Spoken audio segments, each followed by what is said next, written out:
Hi guys, welcome back to my channel. So today we are back with another painting video as part of my 50 paintings painting challenge, and I know that people have been asking a few questions about the project and things like that. So if you do have any questions, please leave them in the comments and I'm happy to answer any questions, as I have been. So today we are moving on to another chapter in the book, which is chapter 4, rendering surface and form. So from this chapter onwards it will be a more detailed paintings. So as you can see so far, the paintings have all been quite basic, mainly based around shape, colour and that sort of thing. So now we're getting into the rendering and surface form, etc. So the last painting I had up was the landscape painting and the light bulb painting. So this one is an interesting painting because it's balloons, so you really have to get that feel of the puffiness of the balloons. So yeah, I'm wondering if I can actually do that. So I'll read you the description of this particular painting project. I'm using my actual camera, not my phone, so I'm hoping that I can zoom in on the writing, it's a bit clearer. So just trying that out. And plus I'm trying to avoid too much shaking of the camera, so hopefully this will be better filming. So this one is painting the balloon. So I'm just reading along here. Painting a balloon animal is a delightful activity, not just because the subject evokes fond memories of childhood, but it's also a great way to start learning the basics. For this exercise, you won't need any more precise drawing skills required for a more complicated subject, and you can paint the entire balloon animal, in this case a dog, using variations of basic ellipses and a very narrow range of colours. You're only using blue, white and titanium. There's 2 different blues in this project. A very narrow range of colours. Remember that the object you are depicting is round and bulbous, so avoid using straight lines. Once you are finished, try this exercise again with a variety of balloon animals and colours. Yeah, it'd be good to practice, especially if I do it and then it doesn't have the feel that I want it. It's probably good to practice a few other shapes. But I mean, balloon animals is not really a subject I'll be wanting to paint, to be honest with you, but I think it's a good exercise to get the feel of how to paint an object that's round and puffy and bulbous, as it says. So yeah, let's have a look. So the colour palette is, I'll put it on the screen as well, unbleached titanium, cerulean blue, titanium white, ultramarine blue. So the paints that I use System 3 acrylic paints mainly, and I have Liquitex heavy body acrylic, which I absolutely love, but they're quite expensive. System 3 acrylic paints are less expensive, or any of the System acrylic paints by Daler & Rowney. So this is the ultramarine blue that I'm using. Then we've got this is the Liquitex cerulean blue, and it says unbleached titanium, but it's hard to find. Like, I don't have unbleached titanium, and as I've said in other projects, what I've been using buff titanium, and that's like a similar colour, to be honest. It's been working fine, and you can always add a little bit of titanium white to it if it needs to be paler than what it comes out as, which I think that I can't remember if I've been doing it. I haven't done any painting for a good few weeks. So materials, I'm using, as you'll see in a minute, a canvas board, which is 8 by 8 inches, Winsor & Newton. That's my favourite canvas boards to use, and that's the materials list there. So you can use acrylic paper. Like, I have acrylic paper pad. You can use that if you don't want to buy canvases, or you don't want to because if you use, say, like acrylic paper, which is basically paper that has been, what's the word? I can't think of the word. Where you put the, basically it's prepared. I can't think of the word. Basically it's prepared paper so that you can paint on acrylic on it. Because painting 50 canvas boards, obviously you've got to store them as well. So, but I store them in like a storage box at the moment. I'm not sure what I'm going to do with them all when I finish, but I wanted to do them on 8x8 canvases, so when I finish the project I can, if there are any good ones, I can maybe sell them, keep them, I'm not sure. There are a couple that I really like that I've done. So anyway, the brushes that I use, it says to use an 8 round brush. I do use different sized brushes when I'm doing the paintings to get the effects that I need, but it's a personal choice, you know. I mean, if you're used to painting, I've been painting for quite a few years with acrylic, and I always use hog hair brushes, and because they're resilient as well.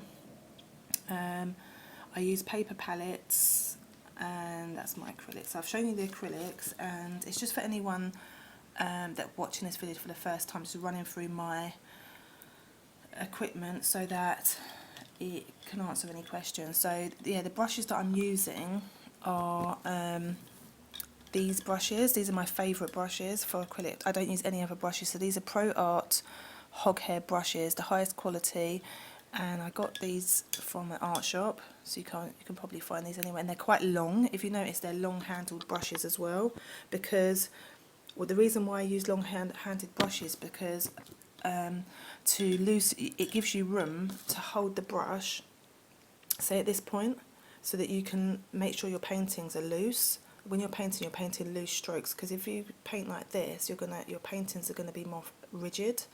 So yeah, so I have done some art degree training, so I did learn about using these. I think I learned from about using hog hair brushes through there, or I can't remember, but the hog hair brushes are the best ones to use for acrylic painting. So yeah, the Pro Art ones, if I can find them. I've had these brushes for probably about 10 years, so they're I don't know if you can, they're still around, but I do have a fresh pack, so that I probably bought more recently, but I'll try and link them below. But I think the brushes are quite important when it comes to acrylic painting. So this is the main one I use, which is a size 6. So these come in a pack of 5, I think, or 6. So these are the brushes I use for this particular project. So this is a 6. So I'll start with this, doing like the main, this is the one I'm doing like the main bulk of the painting.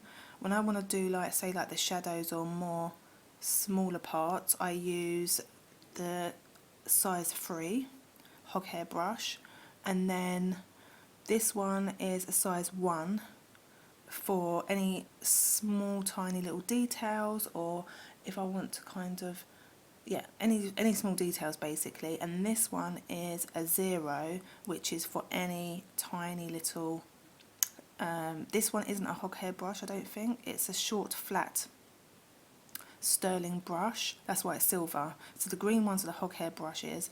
This brush you can use for oil and acrylic, it says it on there. So it actually says oil/acrylic. So that is the brushes I'm using. I don't think I've spoken in depth about the brushes that I'm using for this project, or the brush I generally use, but I generally use those brushes for all my acrylic painting, those hog hair brushes. So highly recommend. And I use this, which I have shown before, to put the ground on. When I say the ground, I mean, you see the background here where the titanium, unbleached titanium is supposed to go. And I use this because it gives a nice flat surface to work on, rather than trying to do it. You can do it with your brush, you know, you can just scrub it in with the size 6 hog hair brush. But this does it quicker, and it's good coverage, and it gives a smoother result. So yeah, you can get a pack of these very cheaply. So yeah, and so that's basically the palette, as you probably, if you've watched my other videos, you'll know already, but if you're a first timer watching this video, this is a paper palette, and I always use paper palettes for acrylic painting, because once you finish you can just tear it off and put it in the bin, basically. So that's all my materials, more in-depth description of them. So I'm going to start this painting, and there are usually five steps. So the first step is, let me just adjust the camera down so we can show you. So the first stage, so I'm probably going to do stages 1 and 2 together. I haven't got unlimited time today because my daughter is at home with chickenpox, and she's actually sleeping in because she was up in the night itching, whatever. So she's actually asleep. So I'm trying to get this done before she gets up, because my daughter is into art like me. Like, she loves painting, creating, drawing, which I absolutely love. But if I get any sort of painting out or any sort of drawing, she wants to take over the whole thing. So if she got up and saw me painting, she would immediately want to paint, basically. She'd want to like do it, or she'd just be wanting to be involved, basically. So I need to get this filmed and before she wakes up. So I'm going to keep this particular video quite short and snappy. Which is why I'm concerned if I rush through this, it's not going to turn out as great. So I'm just going to try and take my time, but also not dilly-dally about it. Anyway, the first step is, after toning your paper, canvas or panel with a thin wash of unbleached titanium, sketch the basic shapes of the balloon animal using ovals and ellipses in a mixture of cerulean blue and unbleached titanium. So that's step 1. So I'm going to do that, and then I'm going to do step 2, mix a little cerulean blue into a larger amount of titanium white and use this mixture to fill in the elliptical shapes. Leave some of the original sketch showing through so you can keep track of where the edges of the balloon shapes are located. You will need to see them when adding definition in step 3. So let's get that done, and I will come back for step 3.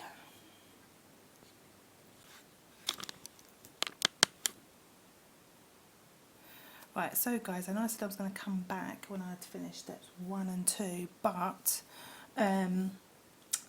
having looked at step 1 where you have to map out the painting with paint, I was thinking, well, it looks easy and it's easier said than done that he's done that, but I don't think by any means that you should underestimate how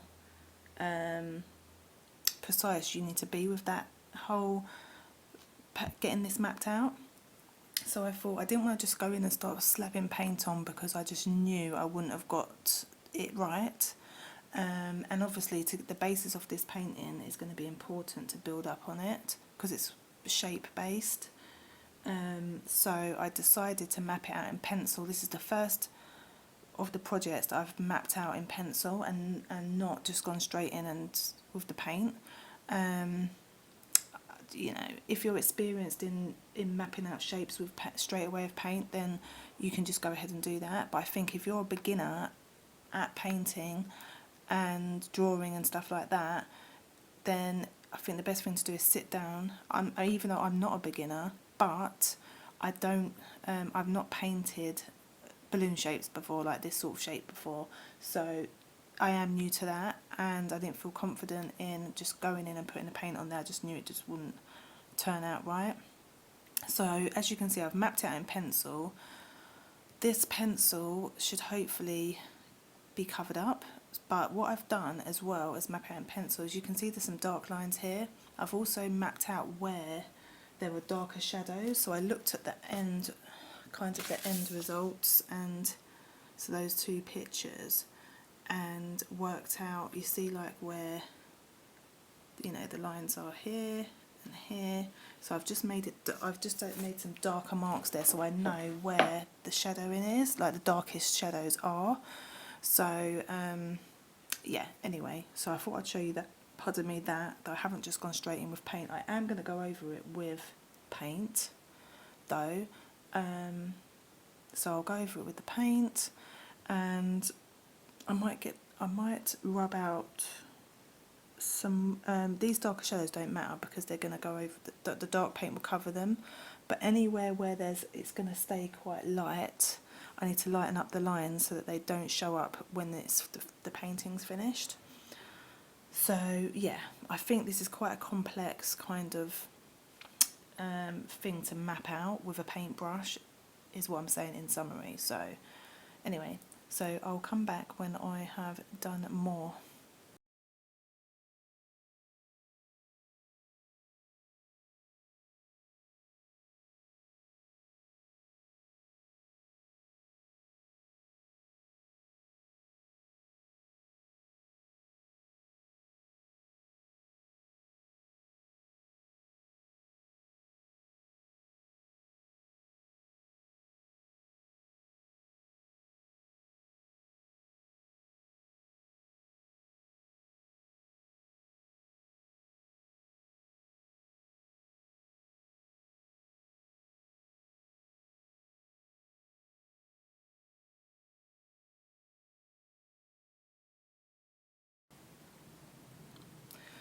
Okay, so I've done step 2, which was to mix a little Solarian blue into a large amount of titanium white, and I've used the mixture to fill in the shapes, leaving some of the original sketch showing through so you can keep track of where the edges of the balloon shapes are located so that we can add definition. So as you can see, that's what I've done, and so far it's looking good. So the next step will be, let's have a look. So the next step will be step 3, which is, it will adjust. Step 3 will be add some ultramarine blue to the mixture you used in step 2. Use this darker colour to restore all the outlines in your original sketch. Outlining the inner shapes as well as the outer silhouettes will help to create the illusion that the balloon shapes are transparent. Okay, so we're going to do that, and then I'm going to do 2 steps at once because I need to speed this up now because time is of the essence for me. And then we're going to do step 4, which is to mix titanium white and Solarian blue to create the colour that is darker than the base colour you use to fill in the shapes but lighter than the outlines. To use this to indicate shadows on the left and bottom of the balloon shapes. Let the paint dry for at least 30 minutes. So yeah, we are, I'm not even sure if I'm going to actually finish this painting today because I have to get my daughter sorted out now. So I think I'm going to do steps 3 and 4 and see where we are. Yep, so I will come back to you once I've completed steps 3 and 4. Another thing I wanted to note was the size brushes that I used. So for the outline, I used because it tells you to use one size brush for everything, and because I'm painting on I'm not sure whether it's because I'm painting on a small canvas panel where I have to use smaller brushes or different size brushes. I'm not sure to get more detail, but I personally have been using different size brushes than just the one brush. So for the outline, when I painted over the outline, I used my Pro Art Hog hairbrush number 1, and then for to fill in everything with the lighter blue paint, I used my Hog Hair Pro Art brush number 3, and it's a round brush. And then I'm going to do this next section, I'm going to go back to using the one that I used the outline for, which is the Pro Art Hog Hair Brush 1, so that I can do the same kind of thickness of the lines. So I haven't actually used my 6 brush for this project because it's been fiddly, so I've needed to use smaller brushes. So that's something to take note of, that, you know, even though it says to use a round brush, that 8 round brush, that might be good if you're using like a larger canvas or panel, because it doesn't actually tell you what size canvas or panel to use. I suppose it's just up to you, but because I'm using such a small size, I've had to size down my brushes and according to what I'm painting. So anyway, that's what I'm doing, and that's just some tips in case you're using a similar size and you're struggling to get the results that you need. It might be to do with the brush, the size of the brushes as well. So that's just my little tip. Anyway, I will come back to you. Okay, so I've done steps 3 and 4. So we've added some shadows in. I need to tidy up this bit around here. And what's the next step? So step 4 is, no, step 5. So I've done step 3 and 4. So I've added the shadows in, and the last step is obviously the tidying up. So there is a bit of tidying up to do. And it says mix cerulean blue, titanium white and acrylic painting medium into a very thin, very transparent glaze. So I'll just use the glazing medium that I have. Paint it all over the balloon dog to unify the colours and values. Fill it in the background with a mixture of titanium white and unbleached titanium. Finally add in, so they're going over the background with a lighter colour. Finally add highlight in titanium white.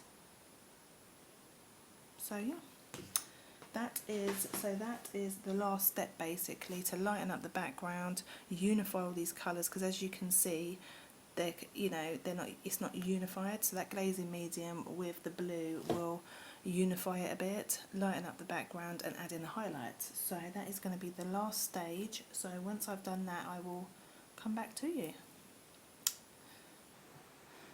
Okay, so we have the finished piece right here, and I'm quite pleased with it. So also, basically what I did is take a picture of this finished piece, took a picture of the finished piece in the book, and I've put them side by side so we can see how mine compares to the book. So I'll pop that on the screen now for you to have a look. But yeah, it turned out better than I thought it would, so quite pleased with the end result, and I will be back with another painting video soon. I'm going to try and record another one this week. The next one is it's like a present. So these ones are quite intricate. These next few paintings are going to be more detailed, so which will be very interesting for us. Anyway, thanks for watching my video, and I will see you in the next one. Don't forget to subscribe if you're not subscribed, and please like this video and leave any questions in the comments, and I'll speak to you soon. Bye.